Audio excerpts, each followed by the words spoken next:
మనము రైజింగ్ తెలంగాణ అటువంటి బృహత్తరమైనటువంటి కార్యక్రమం మన సీఎం గారు తీసుకుపోవడము, ఇక్కడ ఫ్యూచర్ సిటీలో దానికి కాన్ఫరెన్స్ పెట్టడము, అందులో ప్రపంచం నలుమూలల నుంచి అందరినీ ఇన్వైట్ చేసి ఇన్వెస్ట్మెంట్స్ వివిధ సెక్టార్లో ఒక 27 సెషన్స్ చేసి, అందులో ఈసారి ఏంటంటే ఎడ్యుకేషన్ కూడా ఒక సెషన్ పెట్టాము. మాకు ఒక స్టాల్స్ ఇచ్చారు. మేము చేసినటువంటి అన్ని ఎడ్యుకేషన్ అంటే primary education, intermediate education, higher education అందరికి కలిపి ఒక స్టాల్ ఇవ్వడము. ఇప్పుడు స్కూల్ ఎడ్యుకేషన్ ఏమేమి కార్యక్రమాలు చేసింది, ఎట్లా ముందుకు పోతుంది, అట్లనే ఇంటర్మీడియట్ ఎడ్యుకేషన్లో ఎలాంటి మార్పులు వస్తున్నాయి, మేము కూడా హైయర్ ఎడ్యుకేషన్ ఎలా అని చెప్పి అక్కడ అందరికీ చెప్పడం జరిగింది. దాంట్లో కాన్ఫరెన్స్లో కూడా హైయర్ ఎడ్యుకేషన్ యొక్క రోలు వికసిత్ భారత్ 2047 కానీ తెలంగాణ రైజింగ్ 2047లో ఎడ్యుకేషన్ అనేది చక్కని పాత్ర పోషించబోతుంది.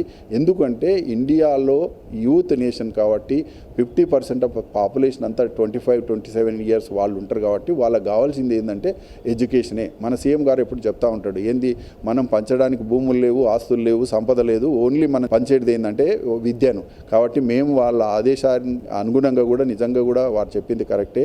మనం ఏంటంటే మంచి ఎడ్యుకేషన్ ఇస్తే ఏంటంటే వాళ్ళను వాళ్ళ స్వతహాగా వాళ్ళ కాళ్ళ మీద నిలబడేటువంటి స్టేజ్ ఉండి వాళ్ళ ఫ్యామిలీస్ కూడా వాళ్ళు చక్కగా పోషించుకుంటారు. కాబట్టి ఎడ్యుకేషన్ అనేది చాలా ఇంపార్టెంట్.